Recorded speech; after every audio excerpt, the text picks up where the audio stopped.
Antes de que hubiese el primer muerto, y eso fue la decisión que tomamos y vinimos acá a hacerlo antes de que hubiera el primer muerto. Al lugar convocaron discretamente a varios periodistas, entre ellos a Otto Neustlan, corresponsal de CNN, quien meses después reveló su testimonio sobre lo que allí sucedió. Se fueron poniendo sus uniformes de gala, estaban en el uniforme de campaña, y aparentemente habían coordinado un equipo de microondas para poder transmitir la señal, porque esta señal iba a significar una especie de código para que en otras partes del país se levantasen y apoyasen la insurrección militar que estaba en camino hasta ese momento. La insistencia en irse a encontrar con la otra manifestación significó más que un acto de provocación, una convocatoria directa a la muerte. Esto lo sabían algunos dirigentes de oposición, como declaró uno de ellos al día siguiente. Sabíamos que había riesgo. Sabíamos que podíamos enfrentar situaciones difíciles y que podíamos confrontar hasta la muerte, hasta la muerte.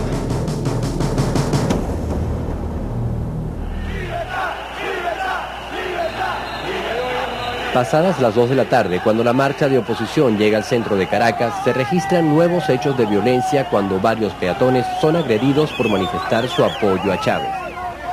Una de las personas que presenció este ataque relata los hechos. De pronto irrumpió la parte delantera de la marcha que venía del este, que lanzaron hacia la zona sur de la avenida Baral, golpeando todo lo que consiguieran por el medio. Tienen ácido, le echaron ácido al señor, ¿ves? ¿Cómo hacen eso? En efecto le tiraron una sustancia que lo dejó ciego. El señor cae en el piso y lo empiezan a patear y le empiezan a dar golpes. Queremos recordar que esta marcha, protagonizada por la sociedad civil, se ha caracterizado desde su comienzo por la tranquilidad, por no registrar ni un solo hecho irregular,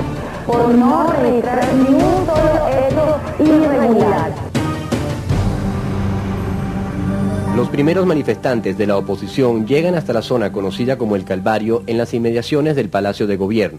Un cordón de la Policía Metropolitana impidió por algunos momentos que continuaran su curso, evitando que se encontraran con la manifestación bolivariana que estaba contenida por la Guardia Nacional en el otro extremo de la calle. Sin embargo, en diversas fotografías se observa a varias personas de la oposición tratando de romper el cerco policial.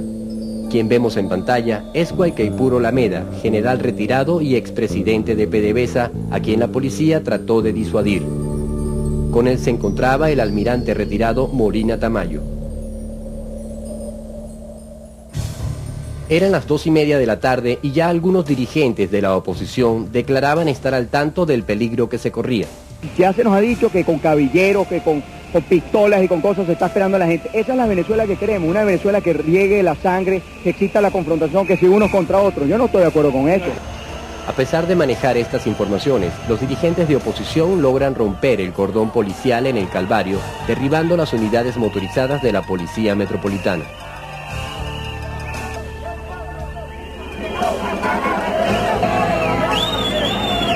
Del otro lado, los manifestantes bolivarianos son contenidos por los efectivos de la Guardia Nacional.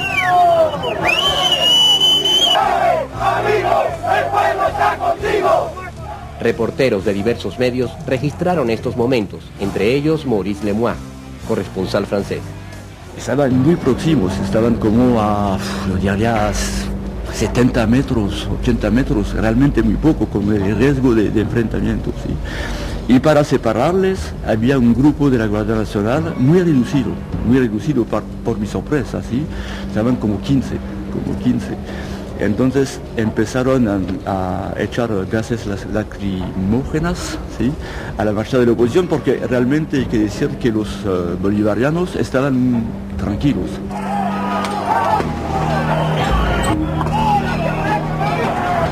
Estos enfrentamientos con gases y piedras, aunque se mantuvieron durante toda la tarde, no ocasionaron ninguna víctima fatal en el sector del Calvario. A pocos metros del Palacio de Gobierno, el equipo reporteril del canal Venevisión ya se encontraba con una unidad de microondas listos para transmitir. Llegué al edificio en horas del mediodía acompañado del camarógrafo Julio Rodríguez y el asistente Juan Acevedo. El para entonces gerente de noticias de otro canal privado nos relata la importancia de ese lugar para la cobertura noticiosa. El único edificio en el perímetro inmediato de Miraflores que tiene línea visual con las antenas repetidoras es el edificio donde Venevisión instaló sus cámaras. Ese día Venevisión pagó varios cientos de miles de bolívares por tener el acceso exclusivo a ese edificio, con lo cual dejaron al resto de los canales fuera de esa locación. Mientras en el Calvario la Guardia Nacional y la Policía Metropolitana trataban de evitar el choque de las dos manifestaciones, los dirigentes de oposición insistían en llegar a Miraflores. Allí vemos al gobernador del estado Miranda, Enrique Mendoza, subido a ese camión, allí lo vemos, y está aupando a la gente diciéndole vamos a Miraflores, es lo que está diciendo el gobernador Enrique Mendoza.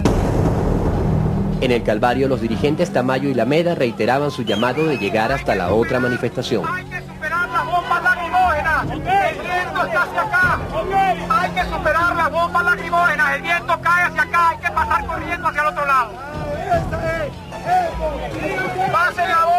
Pasen la voz, en los que tiren bombas lacrimógenas todos a correr hacia adelante y a superar la bomba lacrimógena.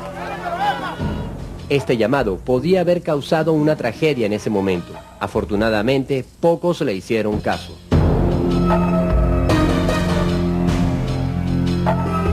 Pero no eran ellos los únicos que incitaban a la violencia. El diario El Nacional sorprendió con una edición extra que salió a la calle con un titular que anunciaba por adelantado los hechos de ese día.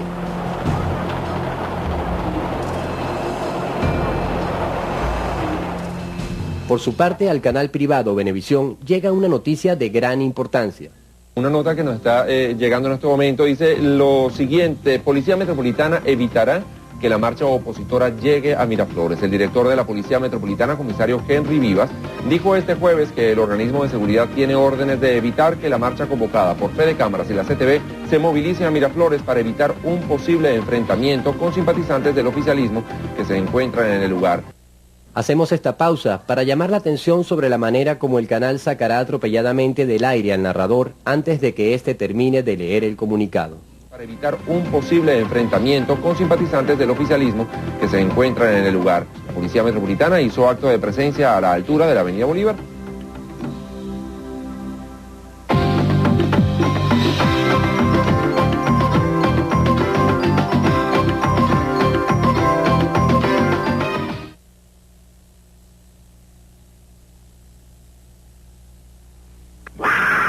Otros hechos comunicacionales de ese día nos dan claves para entender el papel que jugaron los medios en los sucesos del 11 de abril.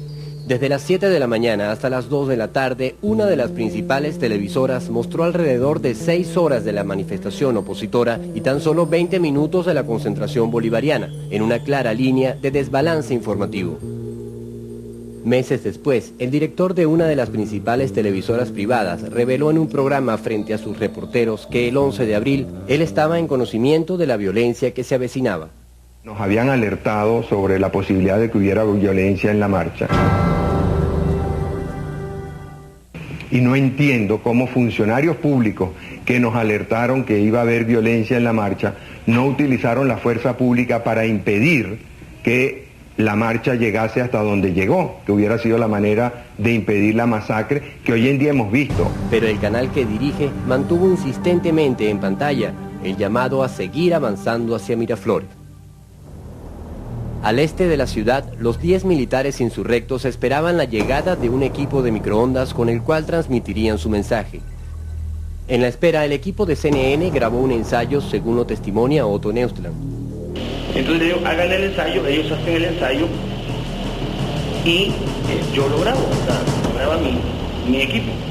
La persona que lee el anuncio es el vicealmirante Héctor Ramírez Pérez, quien sería nombrado al día siguiente ministro de la Defensa del gobierno de facto. Esta es una parte del comunicado que leyó. Con francotiradores, para este momento van 6 muertos y decenas de heridos en Caracas. El testimonio que dio el para entonces corresponsal de CNN indicaba la existencia de una macabra conspiración vinculada a la masacre que ocurriría más tarde. En esa prueba ya se habla de muertos cuando todavía no había un solo muerto en la calle. Este grupo de oficiales no solo llamaban a una insurrección militar, sino que anunciaban la cifra de víctimas por adelantado y el corresponsal internacional fue testigo de ello.